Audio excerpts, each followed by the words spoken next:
O Senhor esteja convosco. Ele está no meio de nós. Proclamação do Evangelho de Jesus Cristo segundo Mateus. Glória a vós, Senhor.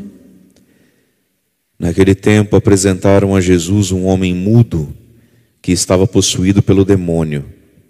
E quando o demônio foi expulso, o mudo começou a falar. As multidões ficaram admiradas e diziam: nunca se viu coisa igual em Israel. Os fariseus, porém, diziam: é pelo chefe dos demônios que ele expulsa os demônios. Jesus percorria todas as cidades e povoados, ensinando em suas sinagogas, pregando o evangelho do reino e curando todo tipo de doença e enfermidade. Vendo Jesus as multidões, compadeceu-se delas, porque estavam cansadas e abatidas, como ovelhas que não têm pastor. Então disse a seus discípulos: a messe é grande, mas os trabalhadores são poucos. Pedi, pois, ao dono da messe que envie trabalhadores para a sua colheita. Palavra da salvação. Glória a vós, Senhor.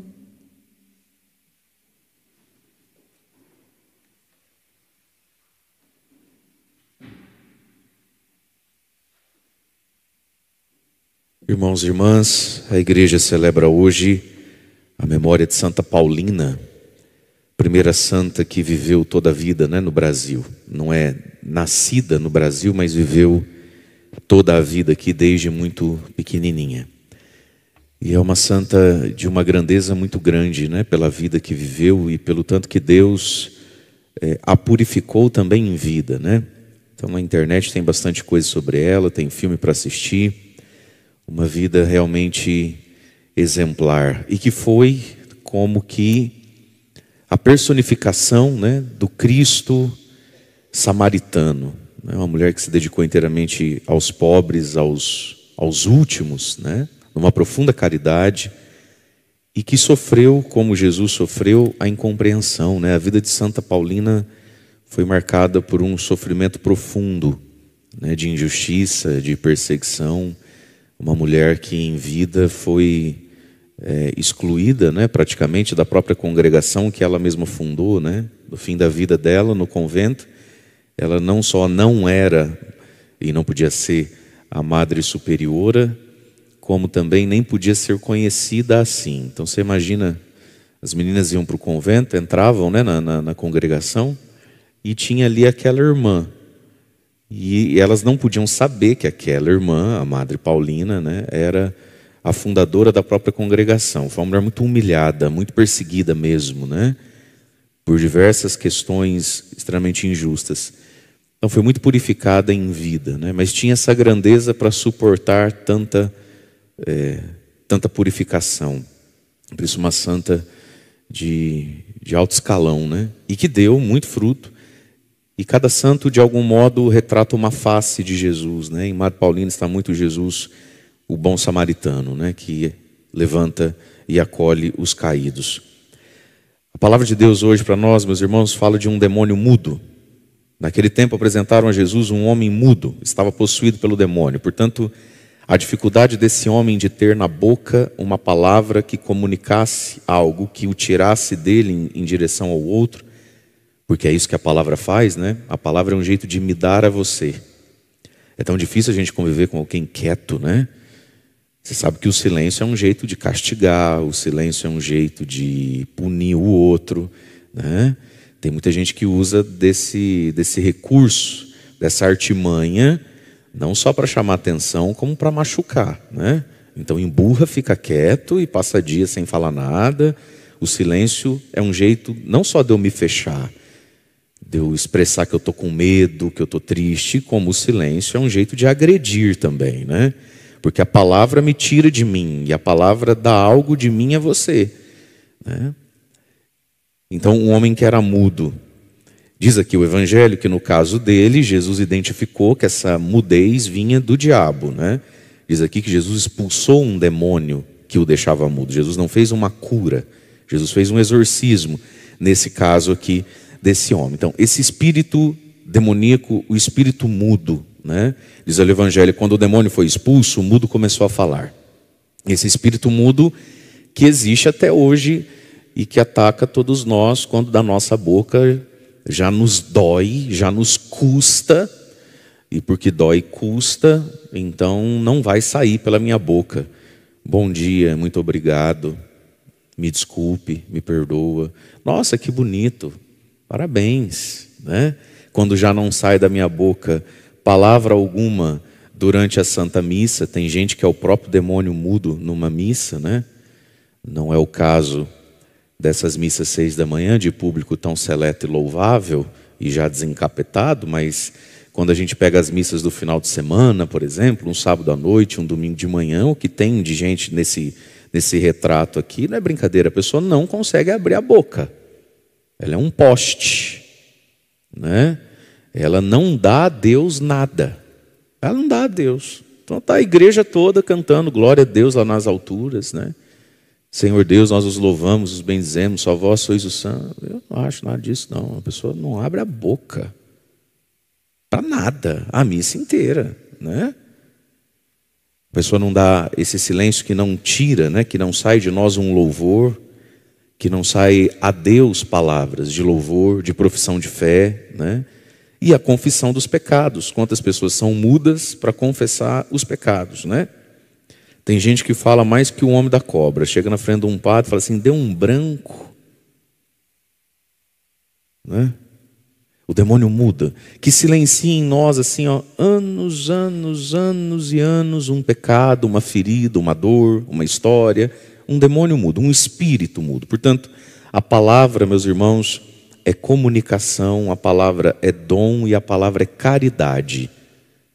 Tudo isso é uma palavra na minha boca em relação a alguém. E a palavra também é justiça e dever, porque tem coisas, como a gente vai dizer, né? Daqui a pouco na missa, a assembleia, não o padre, vocês é que abrem a boca para dizer, é nosso dever e salvação dar-vos graças, né? É o nosso dever e salvação. Portanto, a palavra é comunicação, é dom, é caridade, mas também é justiça, é dever e dívida, né? E o homem aqui não consegue, né? Por uma influência maligna. Então, mas esse espírito existe e tenta até hoje. Esse jeito que silencia a palavra, né? A palavra que convém ser dita. Jesus o exorcizou, livrou o homem, né? E diz lá, o mudo então começa a falar e as multidões ficam admiradas e dizem, nunca se viu coisa igual em Israel. O povo ficou fascinado e abriu a boca para louvar, bendizer, elogiar. Tudo aquilo que eu louvo, bendigo, tudo aquilo que eu elogio, eu me abro para receber, né? Agora, outros também abriram a boca, diz lá. Os fariseus, porém, também abriram a boca e diziam, é pelo chefe dos demônios, outro evangelho vai dizer, por Belzebu, né? É pelo chefe dos demônios que ele expulsa os demônios. Então, dois tipos de pessoas abriram a boca e até hoje abrem a boca diante de Jesus. Então nós temos aqui o povo, a multidão, as pessoas simples. Eles abrem a boca para louvar, para engrandecer aquilo. Do outro lado nós temos os presunçosos, os malas sem alça, né? Que se tem por muito bons e religiosos, mas que sempre que abrem a boca é para criticar. É para pôr gosto ruim. Algo não está bom. E aí olha o que eles vão dizer de Jesus. É pelo chefe dos demônios que ele está expulsando esse demônio. Então o pecado da blasfêmia, né? O pecado da apostasia, o pecado, enfim, o pecado da injustiça, que tem aqui um componente terrível de um sentimento tão fino em nós, que é a inveja. De onde é que eles tiraram que Jesus pudesse estar possuído pelo demônio, a não ser de uma profunda inveja? Porque veja, os fariseus, eles também acreditavam em demônio, em Deus, em cura, em exorcismo. Eles acreditavam nessas coisas também. Só que eles, em relação a essas coisas, eles eram inoperantes. Eles mesmo nunca tinham tirado o demônio que eles acreditavam que existia de ninguém. Eles nunca tinham curado, eles nunca tinham feito algo assim bonito, ungido. De repente vem um lá de Nazaré, da Galileia, da sinagoga mais chinelinho de dedo que tinha, E o cara faz o que eu não faço. A inveja, né? É doído ver que alguém chegou e agora faz o que eu, vida toda, tive ocasião de fazer e não fiz. Como é que ele faz e eu não fiz? Isso aqui, claro, junto com a dificuldade de crer mesmo, né? De ter a fé. Mas isso aqui é estimulado por uma profunda inveja. A inveja é um sentimento muito terrível de se ter e de se conviver com quem tem, né? O invejoso é capaz dessa cegueira demoníaca aqui, olha. Se os fariseus não são mudos porque falam, apesar de falar besteira, são cegos. Porque a gente fala o quê? A gente fala o que a gente vê dentro da nossa mente. O povo usa a expressão, porque a boca fala o que o coração está cheio. Mas se a gente for olhar isso, né, com profundidade, o que significa essa frase e para a gente entender o que a gente fala? O que a gente fala? A gente fala o que a gente enxergou. É isso que a gente fala. Dentro da nossa cabeça a gente enxerga algo, né?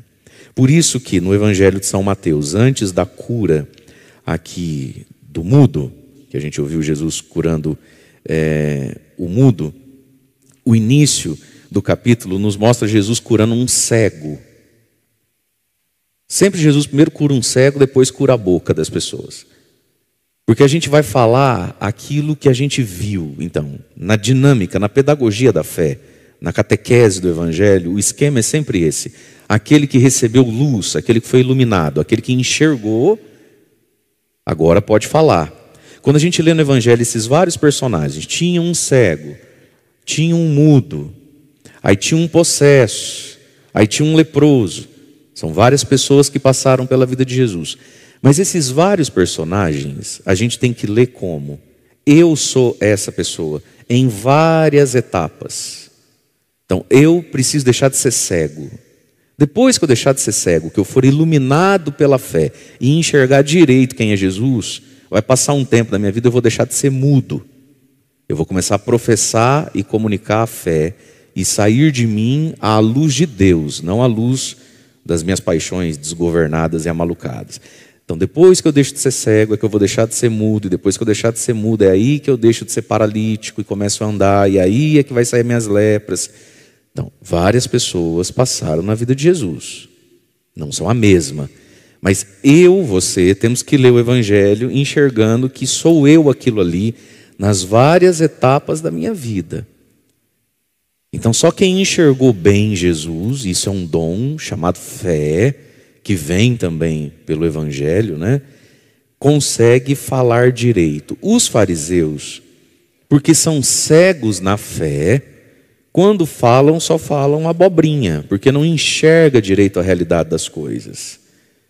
E assim são muitas pessoas também, que quando abrem a boca para falar, só fala água, só fala despautério sobre a igreja, sobre Deus, sobre a Eucaristia, sobre a vida, sobre os sacramentos, porque não enxerga, porque é cego na fé. E quem é cego na sabedoria da fé, quando abre a boca, só fala água.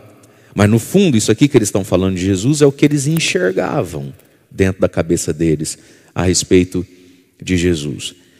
Então Jesus faz uma boa obra e as pessoas revelam se já são iluminadas ou não pela fé. Uns elogiam e louvam, outros colocam um gosto ruim, são críticos o tempo todo, né? É pelo chefe dos demônios que ele está expulsando os demônios. Mas diante disso, diante do elogio e da crítica, diante de quem já enxerga e diante de quem ainda é cego, o que Jesus faz? Jesus percorria todas as cidades e povoados, ensinando nas suas sinagogas, pregando, curando. Veja, Jesus continua. E aqui está, meus irmãos. Tem gente que a vida dela é regida, ela vai no compasso do que dizem dela, do que dão a ela. Então, se a gente estiver assim, achando você bonitinha, você engraçadinho, fazendo uns elogios e te chamando para comer lá em casa, nossa, você está um céu. Se as pessoas viram a cara, já não deu certo, a pessoa desaba. Tem gente que não é pessoa, tem gente que ele é se o outro disser que ele é. Tem gente que só sabe ser no outro. Interessante quando a gente vê Jesus, é que às vezes ele foi muito elogiado, às vezes ele foi quase apedrejado e às vezes era meio a meio o eleitorado dele. E ele continuava. A nossa identidade se dá, né, em Deus. A nossa missão se dá em Deus. Quando Madre Paulina começou esse processo da vida religiosa nela, ela foi muito contrariada. Depois de um tempo, ela passou a ser tida por santa. Aí todo mundo achava ela uma benção, uma querida. Aí ela ganhou o apoio de muitas pessoas. Aí depois de um tempo, com o apoio de muita gente, começou a receber perseguição de muita gente, inclusive dentro da igreja. Mas ela simplesmente foi. Porque ela vê em Deus. Porque ela escuta do Evangelho. Essa é ela, uma mulher imparável até o fim, apesar de tantas contrariedades. E aqui está um grande desafio para nós, além do espírito mudo, que às vezes silencia em nós tudo que a gente já conversou no início da homilia. Esse espírito carente, esse espírito inseguro. Sabe, a gente precisa ter um senso interior de nós mesmos, uma segurança interior de nós mesmos. Então, por exemplo, é bom receber um elogio? Claro, é bom receber um elogio. É bom sinal quando algo que eu faço é elogiado. Mas e se não for elogiado? Necessariamente quer dizer que foi ruim? Eu tenho que ter um senso interior que eu fiz bem feito, ainda que ninguém diga que foi bem feito. Agora, não posso ter a teimosia de achar que fiz bem feito quando todo mundo diz que foi mal feito, né? Você conhece gente assim? Nossa, que café forte. Não, não está forte, não está forte. Está todo mundo falando que está forte, gente. Está forte, velho. Não é possível, né? Mas veja, meus queridos, a gente precisa ter esse senso interior. Às vezes uma pessoa não te elogia porque ela está com pressa. Ela não te elogia porque senão ela tem que te elogiar todo dia. Sempre você faz bem feito, vou elogiar você todo dia, nós fazemos isso todo dia. Não é assim? Trazendo para a sua vida, seu marido. Precisa te trazer flor e bombom todo dia? Você é uma mulher tão admirável, você é tão maravilhosa, me disse o seu marido. Ele me disse, padre, se eu for dar flor, bombom e declarar, eu vou passar a vida fazendo isso todo dia. É por isso, padre, que eu faço uma vez por ano. Entendeu? Por que seu marido só faz uma vez por ano aquilo que podia fazer todo dia? Porque se ele fosse fazer todo dia, né? Ninguém trabalha nessa casa mais, entendeu? Os homens é a mesma coisa. Por que a sua mulher só de vez em nunca, né? Faz uns gotinhos do Senhor? Porque se fosse, tinha que fazer todo dia, um homem bom igual você. E assim é a vida, meus queridos. Às vezes o elogio não vem, né? Não tem. Mas eu preciso saber dentro de mim. E tem gente que sem a palavra de outro fica desgovernado. Desgovernado. Tem gente que se faltar o elogio, se faltar uma palavra de ânimo, e a gente tem que cuidar para que não falte. Porque é pecado ficar silenciando o que de direito o outro poderia estar ouvindo. Mas a gente não pode se desgovernar. Você precisa saber quem você é. Olha como tem gente que começa a se perder, se afundar numa tristeza, numa melancolia, querer ter gesto e chamar atenção. É tudo falta de uma palavra e de um abraço. Parece que você está lidando com um cachorrinho. Você vai lá dar um docinho para ele e o bichinho volta a ficar bonzinho de novo. Então, na vida a gente não pode ser mudo com o outro. Já faz quanto tempo que eu não faço um elogio? Já faz quanto tempo que eu não coloco uma palavra boa? Cuidado. Agora, pelo outro lado da história, quando isso está me faltando, isso não pode me desmontar, me desconfigurar, me desnortear. A gente tem que ser capaz de ser inteiro. E tem gente que é extremamente dependente do outro para ser alguma coisa. Se o outro não diz, eu não sou. E só sou o que o outro diz, né? Então olha lá. Jesus continuava a sua missão. Percorria cidades, povoados. E como é que Jesus, e o que mais Jesus fez? E o que mais Jesus gostava de fazer? Jesus percorria cidades e povoados ensinando, pregando e curando, né? Jesus ensinava. Meus irmãos, a palavra de Deus tem um poder muito grande de nos curar, de nos exorcizar. Jesus ensinava, ou seja, ele encaixava na cabeça das pessoas aquilo que as pessoas sabiam de modo confuso, né? Ele pregava o evangelho, a boa notícia do reino. Evangelho é boa notícia. O que é que Jesus pregava? O que era a palavra de Jesus? A palavra de Jesus era sempre, toda vez, uma estrada para andar.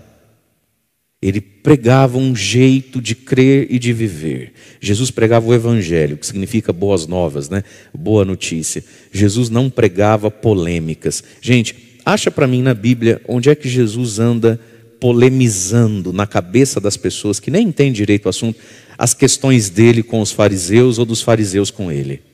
É só esse nosso catolicismo de hoje, sabe, de Instagram, de YouTube, de gente que nunca deu de verdade um dia de serviço para Deus, na prática, no suor de uma paróquia, da evangelização de pessoas. É só quem tem um malveso interior mesmo, não é possível, que hoje criou esse tipo de apostolado e evangelização que é o quê? Infernizar a vida alheia com polêmica, com nota de rodapé. Não é possível um negócio desse. Sabe? Jesus andava pregando, ensinando, e ele pregava evangelion, boas novas, boas notícias. Boas notícias duras, boas notícias severas, mas eu não consigo imaginar, por Deus do céu, Jesus indo para uma internet, por exemplo, mandando no zap dos outros, ou conversando na mesa, polemizando. As pessoas hoje elas vivem de polêmica, elas vivem de querer ter razão em relação ao outro. E as boas novas que o mundo tanto precisa? Aí tem gente que consegue ver demônio em tudo. Consegue ver mal, assim, perigo em tudo. Perigo em tudo, né? Aí tem gente que consegue falar mal até do The Chosen, dessa série, não tem uma sériezinha lá, o The Chosen, lá, Os Escolhidos, tá na Netflix. Vai lá, é uma delícia aquilo, gente. Uma delícia aquilo para criança, para adolescente, para nós que é velho, uma delícia aquilo. Tem gente que consegue ver perigo. Onde já se viu um católico assistir The Chosen? Que tipo de ser humano vê perigo naquilo?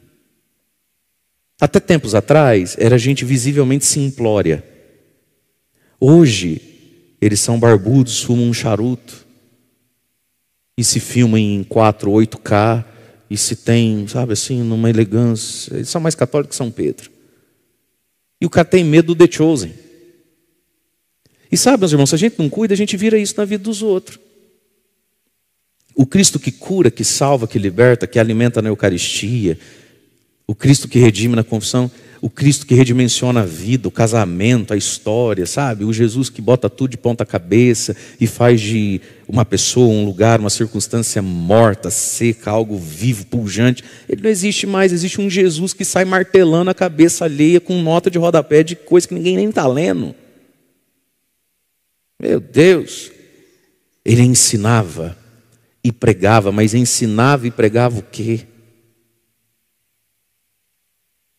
Às vezes a gente passa pela vida de uma pessoa e quando a gente sai, o que a gente deixou é na pessoa uma impressão de que a gente é culto, inteligente e bravo. De que nós somos seletos, de que nós somos uma nata dentro da própria comunidade. Isso gera fé no coração de alguém? Quando Paulo escreve a Timóteo, caríssimo, foge das discussões vãs, que não produzem fé em quem não crê e enfraquece os que creem, foge dessas coisas. Não convém ao homem de Deus as vãs discussões, não convém ao homem, à mulher de Deus, por óbvio, né? Não convém. Jesus ensinava as pessoas e pregava a boa notícia de Deus. As pessoas passavam pela vida de Jesus e saíam de Jesus sem pecado, convertidas, e nada disso se alcança enfiando na cabeça dos outros as minhas picuinhas intelectuais de direita ou de esquerda, sabe? De progresso ou de conservação. Isso não muda a vida de ninguém. E se a gente não cuida, é o que a gente faz nas mesas das nossas famílias no almoço de domingo. Se a gente não cuida, é o que você faz na frente de um filho que dorme com a namorada e diz que não vai casar na igreja e nem ter filho. E você, tão de igreja, homem ou mulher, tão de igreja, conversa o quê na frente desses filhos? As polêmicazinhas de sacristia, as disputinhas de grupo A, de grupo B, e está lá o pagãozinho ouvindo, você com uma língua venenosa. Isso, acho que antes de tudo, é uma profunda falta de inteligência, inclusive. Você imaginou Jesus diante do povo, desse tipo de povo que tanto precisava dele?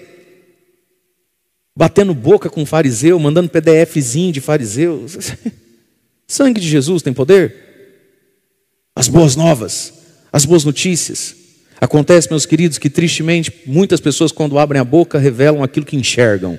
E muitas pessoas profundamente ligadas a Jesus nunca o enxergaram como boa notícia. O enxergam como um peso, como um fardo e como um medo. Tem gente que é profundamente de Deus porque morre de medo dele. Esse é o ponto.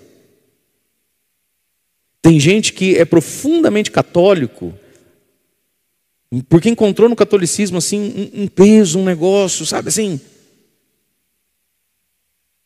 De vez em quando a sociedade tem suas maluquices, né? Tem as suas piras, os seus terrorismos. Agora a gente está no terrorismo nutricional. Você já reparou? Que inferno que é ser gordo? Até quem é magro está sem paz. Verdade ou não é? Cada dia é uma coisa que você não pode comer de jeito nenhum. É ou não é verdade? Cada dia é uma coisa que se você comer te inflama, te não sei o quê.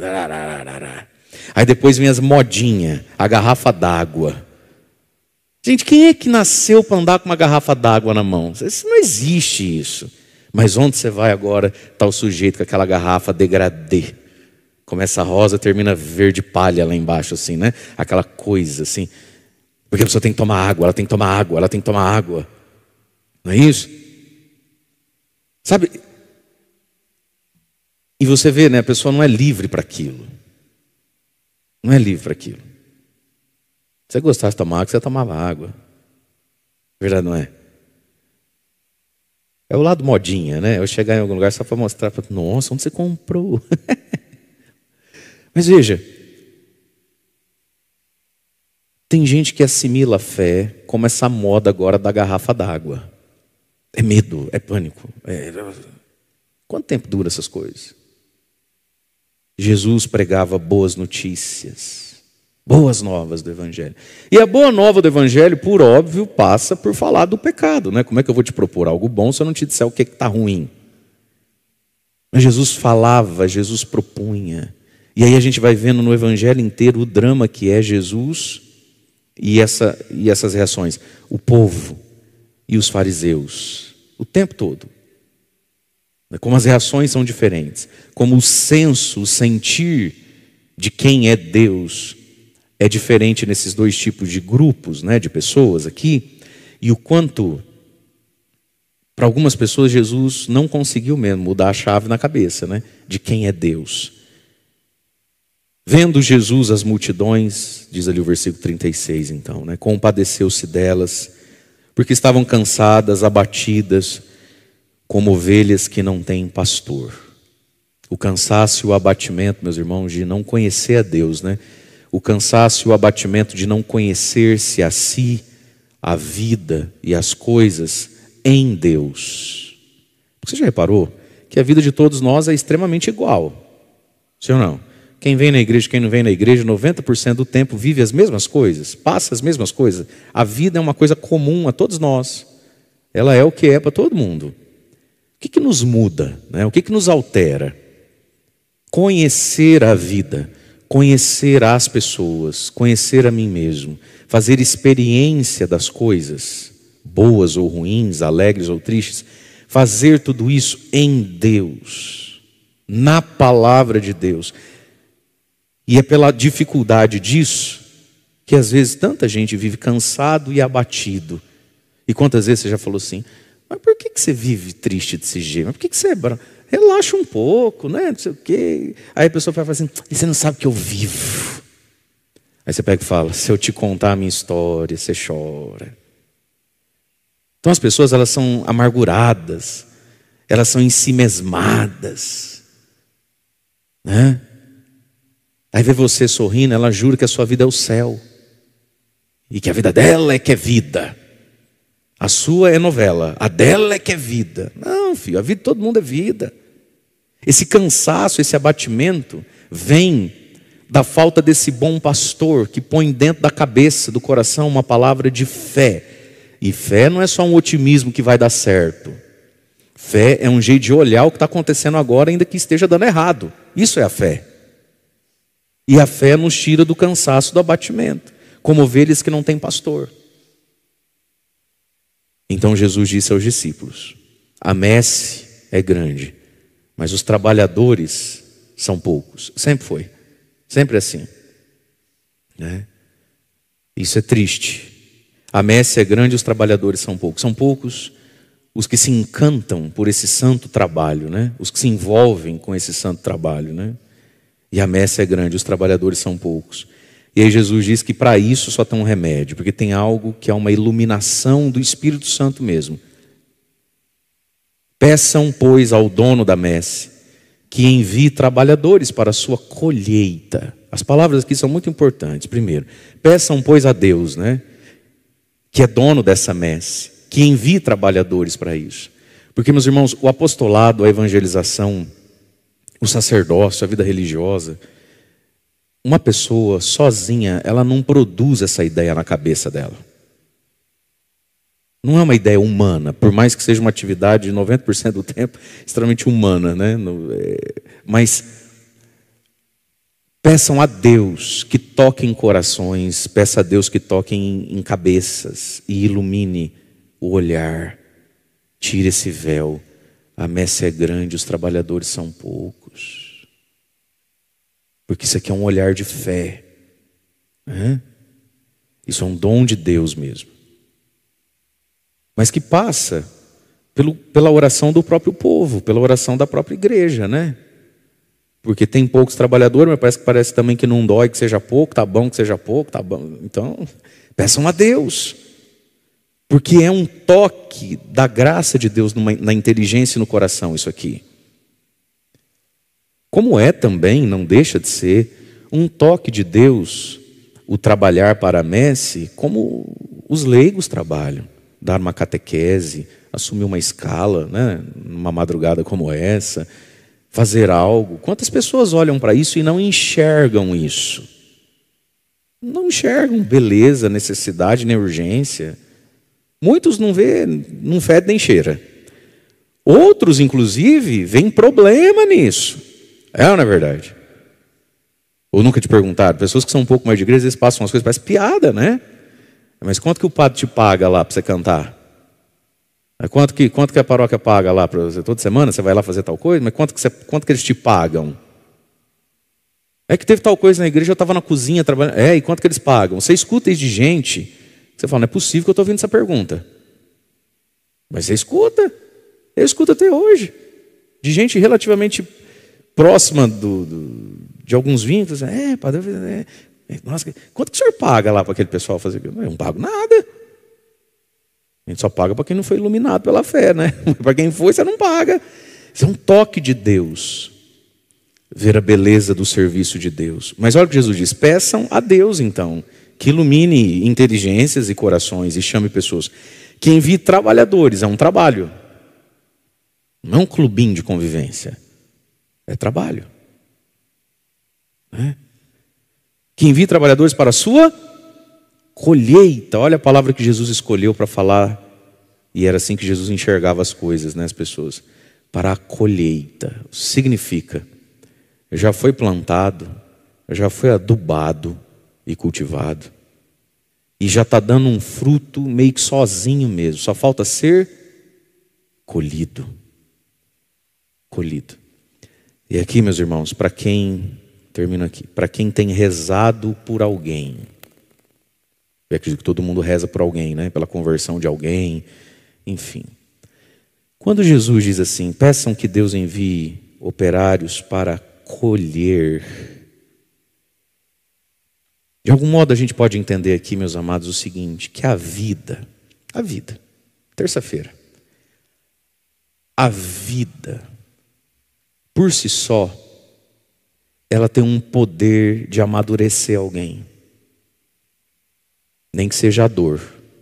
A vida faz o serviço que tem que fazer. Então você que tem rezado por alguém, reze com um pouco mais de paz dentro do seu coração. E tenha um pouco menos de medo das coisas. A vida coopera, amadurece. Aí quando o evangelho chega, no fundo está fazendo o quê? Só está colhendo. Já estava maduro, estava para cair do pé já. E foi lá e colheu. Se você olhar para a sua vida e para o seu grande encontro com Jesus, que você deve ter tido em algum momento, E eu não sei se você era uma pessoa muito difícil, muito ruim, muito pecadora, ou uma pessoa na média aí, passava desapercebido. Não importa. Olhe para a sua vida e tente fazer memória disso. Lá quando você teve um encontro assim com Jesus, lá quando a fé, fez sentido na sua cabeça. Lá quando você deixou de ser cego e mudo. Aconteceu isso em algum momento da sua vida. Alguma missa te pegou, algum encontro, algum acampamento, alguma palavra, alguma coisa te pegou. Verdade ou não é que aquela coisa, aquele momento, aquela ocasião simplesmente estava colhendo você? Porque aí você vai voltando a tua cabeça um pouco para trás e você vai ver o quanto a sua vida cooperou para que você fosse até Jesus. Inclusive os seus pecados. Inclusive os seus fracassos. Inclusive as coisas que você tem vergonha de lembrar. Todas elas te empurraram para Jesus. Olha o que Jesus está dizendo. Para que venham pessoas colher. Ué, eu só vou colher? Quem é que vai plantar? A vida está plantando. O dia a dia está plantando. As coisas estão plantando. É por isso que a gente reza por aqueles que ainda não foram colhidos, que ainda são cegos e que ainda são mudos. A gente tem que rezar, porque quem colhe é o Evangelho, é a igreja, é Cristo. Mas, meus irmãos, a gente tem que rezar com um pouco mais de esperança e com menos medo, ansiedade, pavor e insônia. Porque a vida está trabalhando. Deus trabalha através da vida. Se a gente pega a história do filho pródigo, eu não sei se aquele pai tinha notícia do que ia acontecendo com o filho. Mas vamos nos colocar no lugar do pai do filho pródigo, descobrindo que o menino, que foi embora, está tacando fogo no mundo, agora arrumou um emprego no chiqueiro. Como é que fica o coração desse pai? Fica feliz ou fica triste? Fica triste, fica apertado, fica com medo?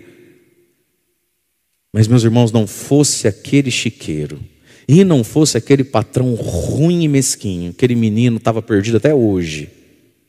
As coisas cooperam. Se a gente reza por alguém, a gente tem que rezar com mais paz e menos medo, porque todas as coisas cooperam para alguém ser colhido, inclusive o chiqueiro, o porco e o homem ruim. Está todo mundo trabalhando para Deus, até o capeta.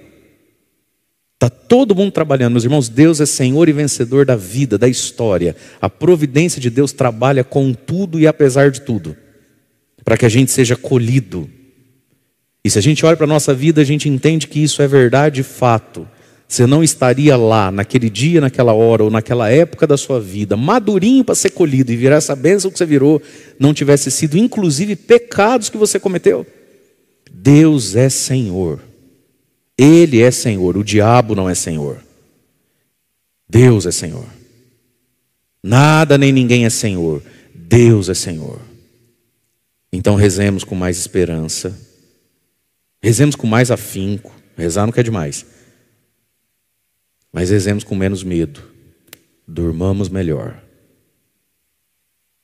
E não nos neguemos ao convite de fazer parte da colheita, porque daí também fica muito triste, né?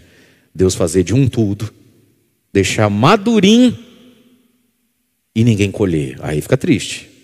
Mas não duvidemos da providência de Deus que encaminha a vida de todos nós. Louvado seja nosso Senhor Jesus Cristo. Para sempre seja louvado. Nos cara em pé, momento das nossas preces. Põe a mão no seu coração. Você que está em casa, reze conosco. Coloque as suas intenções, as suas necessidades ao Senhor. Senhor Deus, Pai de amor, bondade e misericórdia, em nome de Jesus Cristo, vosso Filho. Escutai, Senhor, as orações que trazemos hoje em nosso coração. Mas nós oramos também, Pai amado, em favor da igreja espalhada pelo mundo inteiro. Dai ao vosso povo, Senhor, perseverança na fé e confiança na vossa misericórdia. Rezemos ao Senhor. Senhor, escutai a nossa prece. Pai de amor e bondade, nós rezamos hoje conforme Jesus pediu e pedimos a vós. Enviai operários, Senhor, para colher com a força do Evangelho, para colher aqueles que o Senhor mesmo plantou, que o Senhor mesmo tem cultivado através da vida. Que não falte à igreja, Senhor, santas e numerosas vocações ao apostolado e de modo especial à vida religiosa e ao sacerdócio. Rezemos ao Senhor. Senhor, escutai a nossa prece. Pai de amor e bondade, nós rezamos por nós mesmos. Em nome de Jesus, ó Pai, livrai-nos do espírito mudo. Dai-nos, Senhor, a graça da palavra. da palavra que nos abre, da palavra que é justiça e caridade para convosco, para com o nosso próximo. Rezemos ao Senhor. Senhor, escutai a nossa prece. Pai amado, nós rezamos e pedimos, em nome de Jesus, que o Senhor, na vossa infinita misericórdia, nos liberte desse demônio mudo, desse espírito de fariseu. Tudo em nós, Senhor, que é medo, que é peso, que é amargo, que não é misericórdia, que não é vida, como é o Evangelho de Jesus. Libertai-nos, Senhor, convertei-nos. Rezemos ao Senhor. Senhor, escutai a nossa prece. Escutai, Senhor, a nossa prece, aquilo que vai no mais profundo dos nossos corações e que pedimos por nós mesmos, por aqueles que amamos e rezamos. Nós os pedimos em nome de Jesus Cristo, vosso Filho, nosso Senhor, que convosco vive e reina na unidade do Espírito Santo. Amém. Amém.